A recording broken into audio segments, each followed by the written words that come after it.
तो आज मोशन का पहला टॉपिक रहेगा और आज मोशन के बारे में इंट्रोडक्शन रहेगा। ठीक है, तो आज हम क्या कराएंगे, इंट्रोडक्शन कराएंगे, ओनली मोशन के बारे में इंट्रोडक्शन। तो मोशन एक्चुअल में है क्या, अब हम किसी ऑब्जेक्ट को मोशन में है तो उसे हम कैसे डिफाइन करेंगे, अब हम कैसे पहचानेंगे कि कोई ऑब्जेक्ट मोशन में है या फिर रेस्ट में है।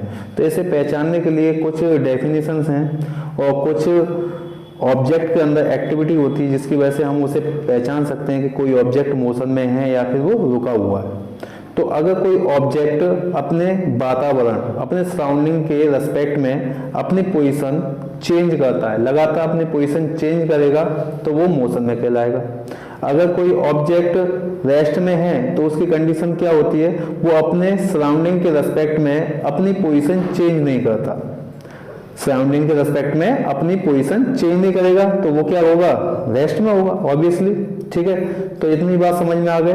तो हम बोल सकते हैं कि अगर कोई ऑब्जेक्ट मोशन में है तो उसे डिफाइन किया जा सकता है, if anybody in motion is defined as it changes its position continuously with respect to its surrounding. क्या करेगा, अगर कोई ऑब्जेक्ट अपने सराउंडिंग के रेस्पेक्ट में अपनी पोजीशन लगातार चेंज करता है तो हम उस ऑब्जेक्ट को मोशन में कहेंगे। तो motion is defined as an object changes its position continuously with respect to its surrounding, ठीक है, या फिर with respect to its stationary object, अपने आसपास के जितने भी स्टेशनरी ऑब्जेक्ट हैं उसके रेस्पेक्ट में अपने पोजीशन को लगातार चेंज कर रहा है तो हम उसे मोशन में कहेंगे। जैसे एक एग्जांपल ले लेते हैं, जैसे आप बहुत सारे एग्जांपल्स देखते हो डेली लाइफ में।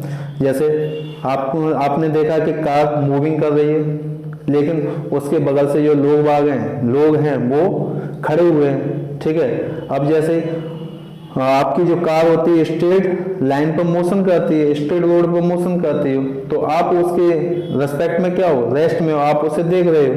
ठीक है, पेड़ पौधे होते हैं, पेड़ पौधे क्या होते हैं, रेस्ट में होते हैं, पेड़ पौधे क्या होते हैं, रेस्ट में होते हैं। और कार अपने समय के साथ अपनी पोजीशन को लगातार चेंज करती है, यानी उसकी पोजीशन लगातार चेंज हो रही है। और जबकि पेड़, प्लांट्स, ह्यूमंस जो उसे खड़ा होकर देख रहे हैं उसकी पोजीशन चेंज नहीं हो रही। तो इसका मतलब क्या है कि प्लांट्स और ऑब्जेक्ट्स वो तो रेस्ट में हुए लेकिन कार मोशन में होगी। तो ये क्या है, ये एक एग्जांपल है। इसी तरीके से आपको कोई भी मोशन कर रहा है तो आप अपने बिल्डिंग्स के रेस्पेक्ट में मोशन करते हो। चेयर हमेशा रेस्ट में रहती है तो चेयर के रेस्पेक्ट में आप इधर से उधर मोशन कर रहे हो, आप टहल रहे हो तो आपका मोशन कहलाएगा। ठीक है कि नहीं। अब अर्थ है, अर्थ सन के रेस्पेक्ट में मोशन कर रही है, सन अपनी जगह पर है लेकिन अर्थ उसके रेस्पेक्ट में उसके चारों तरफ क्या कर रही है, घूम रही है। तो इसका मतलब क्या है, अर्थ का मोशन होगा जबकि सन अपनी जगह पर रुका हुआ है। और भी प्लैनेट्स हैं, वो प्लैनेट्स भी क्या कर रहे हैं, मोशन कर रहे हैं। तो मोशन के लिए क्या है कि सीधी सी बात है, तो मोशन को डिफाइन किया जा सकता है, motion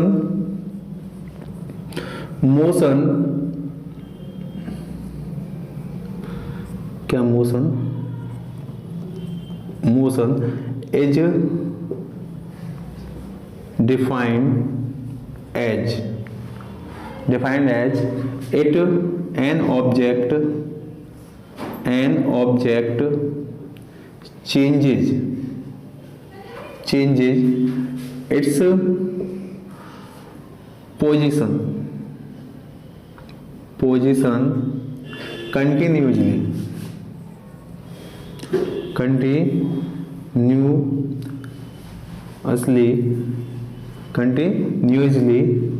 with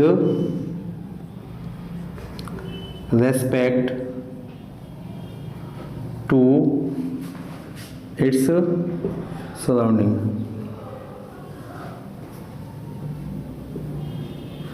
continuously its surrounding, अपने वातावरण के रेस्पेक्ट में वो क्या करेगा। अब जैसे मोशन को हम डिफाइन कर रहे हैं कि कोई ऑब्जेक्ट है जो लगातार अपनी पोजीशन चेंज कर रहा है, लगातार, कंटिन्यूसली का मतलब क्या है, लगातार अपनी पोजीशन को चेंज करना with respect to its surrounding, अपने वातावरण के रिस्पेक्ट में अपनी पोजीशन लगातार चेंज कर रहा है, ठीक है। तो हम इसे क्या बोलेंगे, दैट ऑब्जेक्ट इन मोशन, वह ऑब्जेक्ट मोशन में, ठीक है। तो एग्जाम्पल क्या रहेंगे इसके, example moving car, moving car, ठीक है, मूविंग ट्रेन, मूविंग ट्रेन, ठीक है, एटीसी। ये सब क्या रहेंगे भाई, मोशन में रहेंगे। चलती हुई ट्रेन देख रहे हो तो वो मोशन में है, ठीक है, चलती हुई कार देख रहे हो तो ये भी क्या है, मोशन में। तो यानी कोई भी ऐसा ऑब्जेक्ट जो समय के साथ अपनी पोजीशन को चेंज करेगा, समय के साथ अपनी पोजीशन को चेंज करेगा तो वो क्या कहलाएगा, मोशन में कहलाएगा। और उसके रिस्पेक्ट में दूसरे ऑब्जेक्ट कैसे रहने चाहिए, रेस्ट में रहने चाहिए। अगर रेस्ट में नहीं है तो उसकी क्या होनी चाहिए भाई, रेस्ट में होना कंपलसरी है भाई। किसी को मोशन में दिखाने के लिए कुछ ऑब्जेक्ट्स का रेस्ट में होना आवश्यक है, क्योंकि हम उसका कंपैरिजन कैसे करेंगे भाई, हमें उसे इसका कंपैरिजन भी तो करना है कि कौन रुका हुआ है और कौन चल रहा है। तो उसके लिए हमें क्या करना पड़ेगा, कंपैरिजन करना पड़ेगा। तो कंपैरिजन क्या होगा, यही होगा कि एक ऑब्जेक्ट का रेस्ट में होना आवश्यक है और दूसरा ऑब्जेक्ट मोशन में होना आवश्यक है। जो मोशन में है उसकी कंडीशन क्या है, वो समय के साथ अपनी पोजीशन लगातार चेंज करेगा, समय के साथ अपनी पोजीशन को लगातार चेंज करना आवश्यक है। अब रेस्ट को डिफाइन कर लेते हैं, रेस्ट क्या होता है, ठीक है। तो रेस्ट को डिफाइन करेंगे, रेस्ट स्टेशनरी ऑब्जेक्ट, ठीक है, रेस्ट यानी स्टेशनरी ऑब्जेक्ट। तो हम क्या कह सकते हैं, कोई मोशन में नहीं है तो उसके लिए क्या कहेंगे, the rest is defined as, the rest is defined as the object does not changes its position continuously with respect to its surrounding, ठीक है। तो यहां पर लगाएंगे FO, FO an object does not changes its position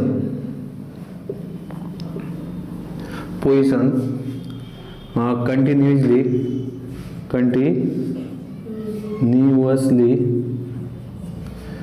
with respect to time, with respect to its surrounding, time के साथ surrounding में है, ठीक है, इट्स सराउंडिंग, SOURROUNDI सराउंडिंग, ठीक है, इट्स सराउंडिंग। तो इसका मतलब क्या, कोई ऑब्जेक्ट हम उसे क्या कहेंगे, दैट ऑब्जेक्ट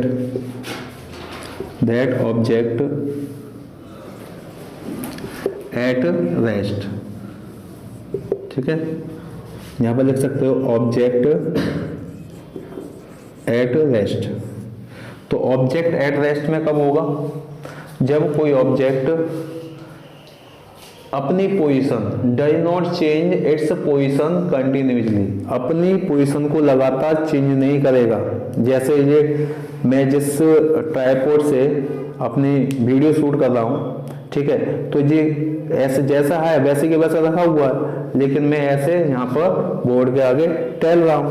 तो इसका मतलब क्या हुआ, मैं तो मोशन में हूँ लेकिन ये ट्राइपॉड अपनी पोजीशन को चेंज नहीं कर रहा। तो इस तरीके से ये ट्राइपॉड क्या है, रेस्ट में है, ठीक है।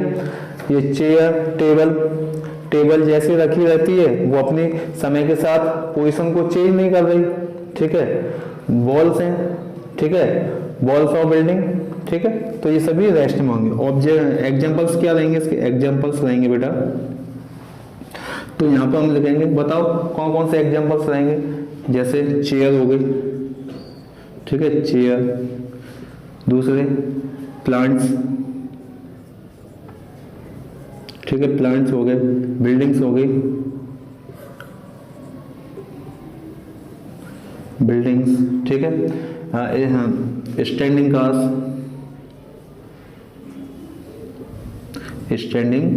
कार्स, ठीक है। तो ये सब क्या है, ETC, ये सभी स्टैंडिंग कार्स का मतलब क्या है, रुकी हुई कार, बिल्डिंग्स, प्लांट्स, चेयर वगैरह कैसी है, सब रेस्ट में है, ठीक है। ये सभी के सभी अपनी पोजीशन को चेंज नहीं कर रहे हैं जी, एक भी इसमें से कोई भी पोजीशन चेंज नहीं कर रहा, तो इसका मतलब क्या हुआ, ये सभी रेस्ट में है, ठीक है। तो अब थोड़ा सा हम ये देख लेते हैं कि मोशन के टाइप्स कितने होते हैं, टाइप्स ऑफ मोशन, ठीक है। तो ये समझ में आ गया होगा, ये मिटा दो, ठीक है। तो हम मिटा देते हैं इसे, टाइप्स ऑफ मोशन। तो अब हेडिंग क्या होगी, types of motion, types of motion, motion के टाइप। तो मोशन के 3 टाइप्स होते हैं, मोशन के 3 टाइप्स होते हैं। तो पहला टाइप है बेटा लीनियर मोशन। क्या होता है, लीनियर मोशन, लीनियर मोशन। दूसरा होता है सर्कुलर मोशन, ठीक है, सर्कुलर मोशन। और तीसरा टाइप होता है ऑसिलेटरी, ऑसिलेटरी मोशन, ठीक है। तो हमने क्या बताया कि टाइप्स ऑफ मोशन, मोशन के 3 टाइप्स होते हैं। मोशन के कितने टाइप्स होते हैं, 3 टाइप्स होते हैं। पहला होता है लीनियर मोशन, दूसरा होता है सर्कुलर मोशन एंड थर्ड होता है ऑक्सिलेटरी मोशन। तो ऑक्सिलेटरी मोशन, लीनियर मोशन और सर्कुलर मोशन क्या होते हैं, इसके बारे में हम आपको डिफाइन कर रहे हैं। तो लीनियर मोशन का मतलब है कि कोई ऑब्जेक्ट स्ट्रेट पाथ पर मोशन करे, कोई ऑब्जेक्ट स्ट्रेट पाथ पर मोशन करेगा तो वो क्या कहलाएगा, लीनियर मोशन कहलाएगा। तो लीनियर मोशन को डिफाइन कर लेते हैं। तो लीनियर मोशन क्या होगा, अ moving object covered displacement on along a straight line, ठीक है। तो एन ऑब्जेक्ट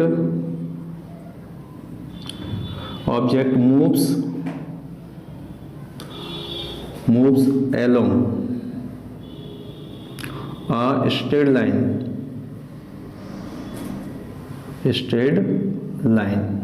तो आपका क्या कहलाएगा जी, लीनियर मोशन कहलाएगा। अगर कोई ऑब्जेक्ट स्ट्रेट पाथ पर मोशन करेगा अलोंग ए स्ट्रेट लाइन तो वो क्या होगा, आपका लीनियर मोशन कहलाएगा। जैसे कोई कार है, ठीक है, और एक स्ट्रेट पाथ है उस पर मोशन कर रही है, तो उसका मोशन क्या कहलाएगा, लीनियर मोशन कहलाएगा, ठीक है। मैं बिल्कुल स्ट्रेट चलूं, यानी मैं वॉक करूं बिल्कुल स्ट्रेट, और जब मैं स्ट्रेट वॉक करूंगा तो मेरा मोशन भी कैसा कहलाएगा, बिल्कुल लीनियर मोशन कहलाएगा। तो an object moves along a straight line, straight line के अलोंग मोशन होगा तो वो क्या कहलाएगा।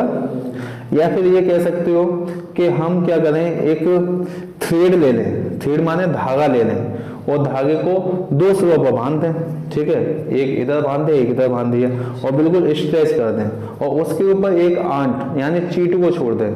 तो चीटी क्या करेगी, उस धागे के अलोंग चलेगी, या तो आगे जा सकती है या फिर पीछे जा सकती है, इधर उधर नहीं जाएगी, तो बिल्कुल स्ट्रेट लाइन पर चलेगी। तो ऐसा मोशन क्या कहलाएगा, आपका लीनियर मोशन कहलाएगा, ठीक है। या फिर इस मोशन को हम मोशन इन 1 डायमेंशन बोलेंगे। क्या बोलेंगे, मोशन इन 1 डायमेंशन, ठीक है। अब देखिए सर्कुलर मोशन क्या होता है, कोई ऑब्जेक्ट डिस्टेंस कवर करे किस पर, सर्कुलर पाथ पर, यानी कोई ऑब्जेक्ट है सर्कुलर पाथ के अलोंग मोशन करेगा, वो क्या कहलाएगा, आपका सर्कुलर मोशन करेगा, ठीक है। तो इसमें लिख सकते हैं an object moves along circular path, ठीक है। अगर कोई ऑब्जेक्ट सर्कुलर पाथ पर मोशन कर रहा है तो वो क्या कहलाएगा, उसका सर्कुलर मोशन कहलाएगा। समझ में आया। अब जैसे कोई भी जैसे एथलीट्स होते हैं, जितने भी एथलीट्स होते हैं वो जब वो रेस करते हैं तो वो सर्कुलर पाथ पर ही दौड़ते हैं, तो उनका मोशन क्या कहलाएगा, सर्कुलर मोशन कहलाएगा। अपनी अर्थ है, अर्थ भी क्या करती है, सर्कुलर पाथ पर मोशन करती है, सर्कुलर यानी सन के अराउंड सर्कुलर पाथ पर मोशन करती है, तो इसका मोशन क्या कहलाएगा, आपका सर्कुलर मोशन कहलाएगा। इतना क्लियर, ठीक है। अब जो थर्ड मोशन है ऑक्सीलेटरी मोशन, तो ऑक्सीलेटरी मोशन को हम समझते हैं, ऑक्सीलेटरी मोशन होगा क्या। तो बेटा ऑक्सीलेटरी मोशन का मतलब है कि कोई ऑब्जेक्ट है और वो अपनी मेन पोजीशन के इधर उधर मोशन कर रहा है। जैसे झूला देखा आपने, स्विमिंग, ठीक है, स्विंग तो देखा होगा, झूला। तो झूला क्या करता है, जब आप बच्चे को झुलाते हो तो वो क्या करता है, अपने मेन पोजीशन के उधर उधर, वैसे जब झूला स्टैंडिंग पोजीशन में होता है, रुका हुआ होता है एट रेस्ट, तो वो ऐसे होता है, तो वो कैसे मोशन करेगा, ऐसे इधर उधर मोशन करेगा। तो ये वाला जो मोशन कहलाएगा आपका, क्या कहलाएगा, आपका ऑक्सीलेटरी मोशन कहलाएगा, ऑक्सीलेटरी मोशन। या फिर आपने देखा वो घड़ी के पेंडुलम होते हैं, घड़ी के जो क्लॉक होती है ना, क्लॉक दीवाल घड़ी, तो क्लॉक का जो पेंडुलम होता है वो इस तरीके से मोशन करता है, अपनी मेन पोजीशन के इधर उधर टू एंड फ्रो मोशन करे। क्या करे, to and fro motion about its mean position, ठीक है, ठीक है। एन ऑब्जेक्ट, ठीक है, do to and fro motion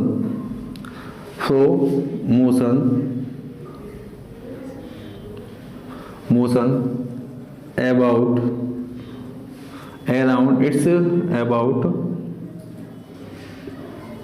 its mean position,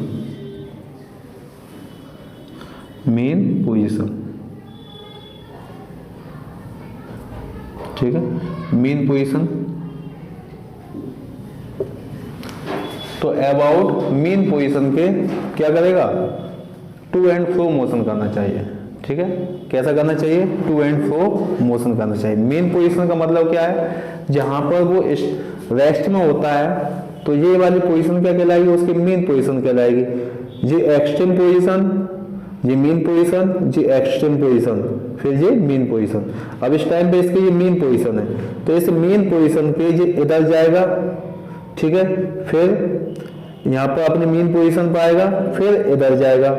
जहां पर जो पेंडुलम होता है या फिर झूला जो होता है बच्चे के झूलने वाले, या अगर आप लोग भी झूले होंगे, तो ये मेन पोजीशन कहलाएगी। तो ये मेन पोजीशन ही, जिस मेन पोजीशन के दोनों तरफ मोशन जो होगा वो ऑक्सीलेटरी मोशन होगा, ठीक है। तो ऑक्सीलेटरी मोशन के अंदर टू एंड फ्रो मोशन होता है। टू एंड फ्रो का मतलब होता है इधर उधर, ठीक है। तो यहाँ पर क्या कह रहा है, an object do to and fro motion about its mean position, ठीक है। तो अबाउट इट्स मेन पोजीशन के दोनों तरफ क्या करेगा, मोशन करना चाहिए। इसे हम क्या बोलेंगे, ऑक्सीलेटरी मोशन बोलेंगे। क्लियर। तो ये आपके तीन मोशन हो गए, टाइप्स ऑफ मोशन मैंने बता दिया। लीनियर मोशन क्या होता है, सर्कुलेटरी मोशन क्या होता है, और ऑक्सीलेटरी मोशन क्या होता है। अब इसके बाद थोड़ा डिस्टेंस डिस्प्लेसमेंट के बारे में जान लेते हैं। डिस्टेंस और डिस्प्लेसमेंट क्या होगा, ठीक है।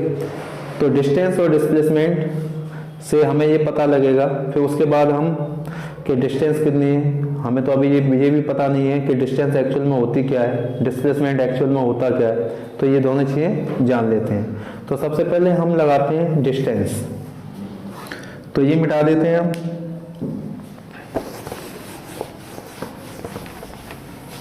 ठीक है, distance, distance and displacement.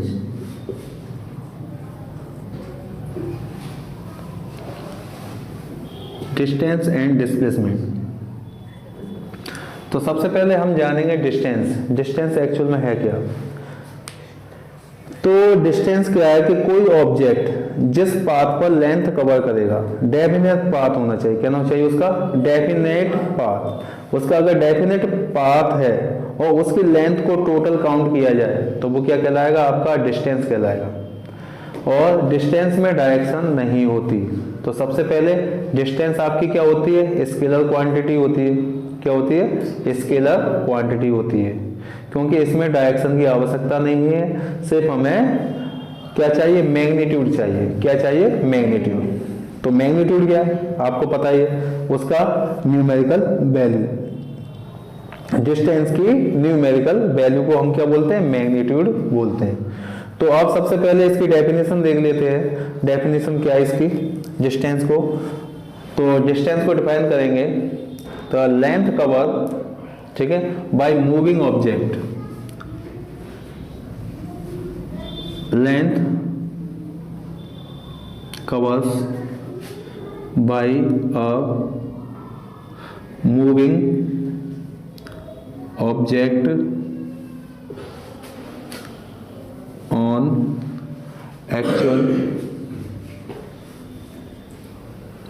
actual path in irrespective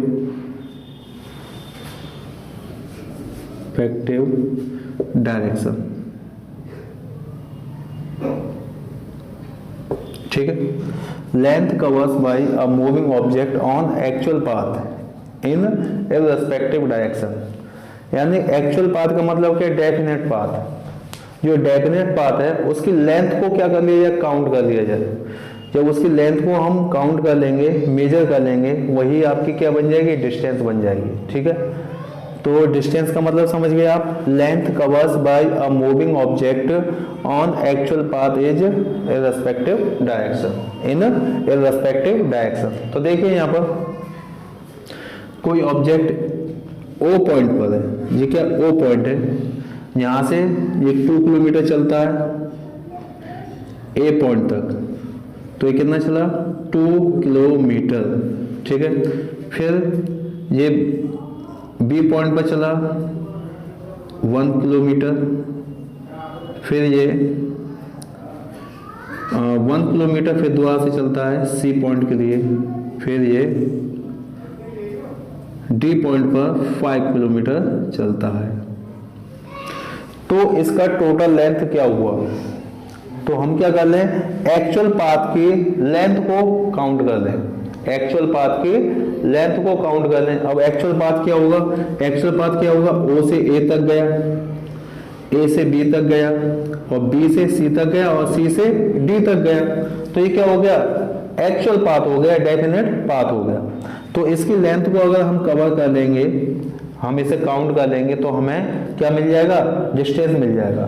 तो लिखने का तरीका होता है, तो यहां पर हम लिखेंगे magnitude, magnitude of distance. Magnitude of distance क्या होगा देखो, तो यहां पर हम लगाएंगे मैग्नीट्यूड ऑफ डिस्टेंस, तो ओ ए प्लस ए बी प्लस क्या होगा, बी सी, ठीक है, बी सी, और फिर सी से डी, सी से डी। ये टोटल पाथ हमने इसकी लेंथ को काउंट कर लिया, यानी एक्चुअल पाथ की टोटल लेंथ है उसे हमने काउंट कर लिया। तो टोटल लेंथ कितनी होगी जरा बताओ, यहां से ओ से ए तक 2 किलोमीटर, प्लस ए से बी तक 1 किलोमीटर, बी से सी तक 1 किलोमीटर, प्लस सी से डी तक 5 किलोमीटर। तो टोटल कितना हो गया, 9 किलोमीटर। तो आपकी रिक्वायर्ड डिस्टेंस कितनी हुई, 9 किलोमीटर। इस एक्चुअल पाथ की टोटल लेंथ कितनी हुई, 9 किलोमीटर। क्लियर, ये चीजें समझ में आई। अब इसके बाद और भी देखते हैं। अब जैसे एक पाथ है ये वाला, ए पॉइंट से लेकर बी पॉइंट तक, और इस पूरे पाथ का जो डिस्टेंस है वो 100 किलोमीटर। कितना दे रखा, लेंथ कितना दे रखा, 100 किलोमीटर। तो अब इसकी डिस्टेंस कितनी होगी, तो डिस्टेंस ही कितनी होगी, 100 किलोमीटर। भाई यहाँ से ऑब्जेक्ट ऐसे चलेगा, ऐसे ऐसे ऐसे, तो टोटल लेंथ कितनी कवर करेगा, ए से बी तक 100 किलोमीटर। तो यहाँ पर लिखेंगे मैग्नीट्यूड,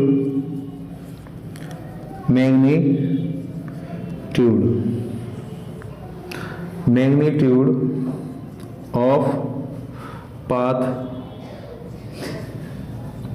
ए बी का कितना हो जाएगा बताओ, 100 किलोमीटर। ठीक है। तो मैग्नीट्यूड ऑफ डिस्टेंस कितना होगा, magnitude of distance a b, तो कितना हो जाएगा बताओ, 100 किलोमीटर। कितने रहेगा, 100 किलोमीटर ही रहेगा। ऐसा क्यों, क्योंकि हमें पता है कि हमारी जो डेफिनेशन क्या बोल रही है बेटा, कि हमें जो लेंथ लेनी है वो एक्चुअल पाथ की लेनी है। लेंथ जो कोई ऑब्जेक्ट मूव्स जो कर रहा है वो एक्चुअल पाथ पर ही करेगा, हमें उसकी जो डिस्टेंस लेनी है यानी वो एक्चुअल लेंथ को जो काउंट करना वो एक्चुअल पाथ ही होना चाहिए। हमें इधर उधर की नहीं लेनी है कि हम यहाँ से यहाँ तक शॉर्ट कर दें, ऐसा कुछ नहीं है। हमें एक्चुअल पाथ की ही डिस्टेंस लेनी पड़ेगी, तब जाके हमें समझ में आएगा कि लेंथ क्या होती है। लेंथ को ही हम डिस्टेंस बोलते हैं और लेंथ ही डिस्प्लेसमेंट भी कहलाती है, लेकिन दोनों को अलग अलग तरीके से डिफाइन करते हैं। तो डिस्टेंस को डिफाइन करने के लिए क्या हुआ, length covers by a moving object on actual path in respective direction, ठीक है, इन रिस्पेक्टिव डायरेक्शन, ठीक है। तो इससे कोई दिक्कत नहीं है, अगर फेस नहीं आ रहा है तो उससे कोई मतलब नहीं है, आवाज़ तो आ रही है ना, तो दिखाऊंगा तो वो तो इस तरीके से होगा, वो तो एडिटिंग हो जाएगी, कोई दिक्कत नहीं, ठीक है। तो ये चीज़ें तो ये समझ में आ गया। अब इसके थोड़े से इसके बारे में जान लेते हैं कि डिस्टेंस एक्चुअल में है क्या। ये चीज़ें हम निकालना सीख गए, अब थोड़े से डिस्टेंस लेंगे, फिर उसके बाद डिस्प्लेसमेंट समझेंगे। तो पहले डिस्टेंस के बारे में, डिस्टेंस, ठीक है, कैरेक्टरिस्टिक्स ऑफ डिस्टेंस, ठीक है, characteristic of distance, characteristics of distance देख। तो पहला क्या है देखिए, तो distance is a scalar quantity, distance is a क्या है, scalar quantity, scalar quantity. Second, distance की जो एसआई यूनिट होती है वो मीटर होती है। SI unit of distance is metre, ठीक है, स्मॉल एम से डिनोट करते हैं। इसकी थर्ड जो होती है CGS unit of distance, CGS unit of distance is centimetre, centimetre, इसे सीएम से डिनोट करते हैं, ठीक है। Distance always positive. Fourth point क्या होता है, डिस्टेंस ऑलवेज पॉजिटिव, डिस्टेंस हमेशा पॉजिटिव होती है। डिस्टेंस कैसी होती है, हमेशा पॉजिटिव होती है, ठीक है। और भी है इसके, पांचवा पॉइंट लिख सकते हो। तो डिस्टेंस क्या होती है, distance is a length cover on actual path, ठीक है। तो यहां पे लिख सकते हो distance is a length of actual path, actual path, ठीक है।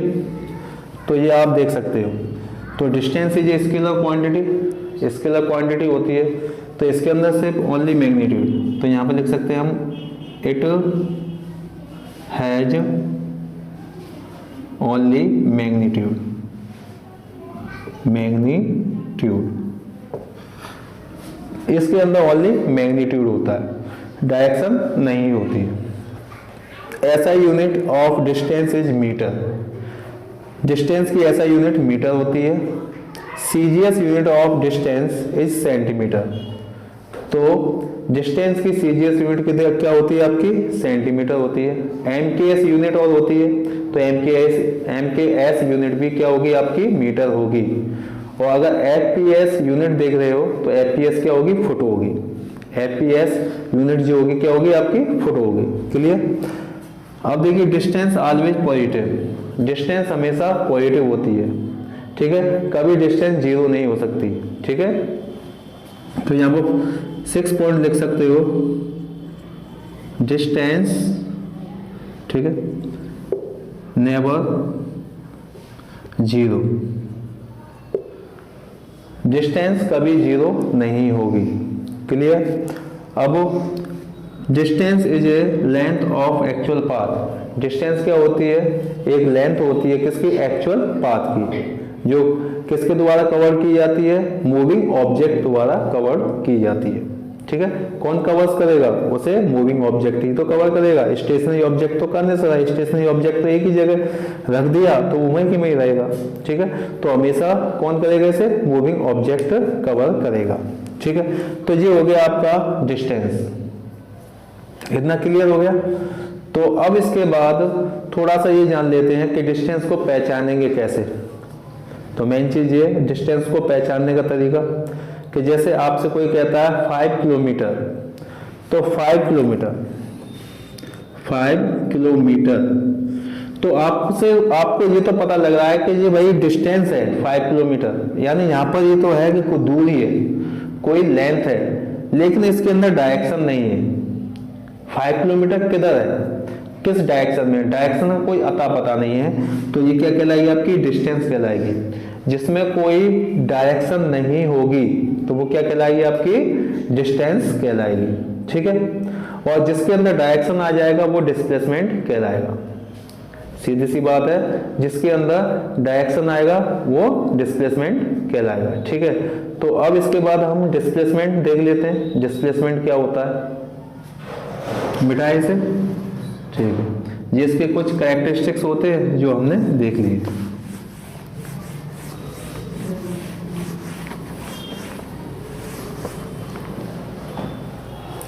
अब देखो डिस्प्लेसमेंट,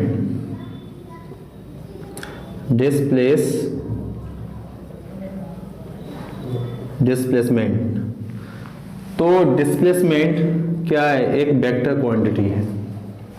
डिस्प्लेसमेंट क्या है, एक वेक्टर क्वांटिटी है। तो वेक्टर क्वांटिटी का मतलब क्या होता है, जिसके पास डायरेक्शन भी है और मैग्नीट्यूड भी है। तो पहले मैं वेक्टर देख लेते हैं, वेक्टर क्या है, वेक्टर, ठीक है, क्वांटिटी। क्योंकि अगर हम वेक्टर चिल्ला रहे हैं तो वेक्टर क्वांटिटी के बारे में हमें पता होना चाहिए कि एक्चुअल में वेक्टर है क्या। तो वेक्टर क्या है बेटा, तो वेक्टर है बेटा आपका द क्वांटिटी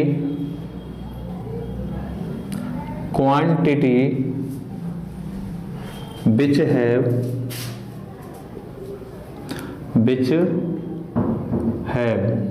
ठीक है, क्वांटिटीज, यहाँ पर क्वांटिटीज लिख लो, quantities which have magnitude as well as direction, which have magnitude, ठीक है, which have magnitude as well as direction, ठीक है। ऐसी फिजिकल क्वांटिटी जिनके पास मैग्नीट्यूड भी होता है और क्या होता है, डायरेक्शन भी होती है। क्या है, मैग्नीट्यूड भी है और डायरेक्शन भी है, उसे हम क्या बोलेंगे, वेक्टर क्वांटिटी बोलेंगे, ठीक है। तो आप ये समझ गए कि ऐसी फिजिकल क्वांटिटीज, बेटा बंद कर दे इसे कागज है, वो इसका रोशनी पड़ गई होगी इसके ऊपर। कितना टाइम हो गया इसमें? तो वेक्टर क्वांटिटीज क्या है, ऐसी क्वांटिटीज जिनके पास मैग्नीट्यूड होता है एंड डायरेक्शन होती है, तो वो क्या कहलाएंगे, आपकी वेक्टर क्वांटिटी कहलाएंगे। तो वेक्टर क्वांटिटी जैसे एग्जांपल देखते हैं हम, वेक्टर क्वांटिटी क्या होती है, एग्जांपल जैसे डिस्प्लेसमेंट, आपकी वेक्टर क्वांटिटी है, इसके अंदर डायरेक्शन भी होती है और मैग्नीट्यूड भी होता है। वेलोसिटी के अंदर डायरेक्शन भी होती है और मैग्नीट्यूड भी होता है। एक्सेलरेशन, ठीक है, एक्सेलरेशन के अंदर भी क्या होती है, डायरेक्शन साथ में मैग्नीट्यूड। फोर्स इनके अंदर क्या होती है, फोर्स के अंदर भी डायरेक्शन होती है और क्या होता है, मैग्नीट्यूड भी होता है। ठीक है, तो ये क्या हो गई आपकी वेक्टर क्वांटिटी हो गई। तो वेक्टर क्वांटिटी हम समझ गए कि जिसके अंदर डायरेक्शन होगी और मैग्नीट्यूड होगा वो वेक्टर क्वांटिटी कहलाएंगे।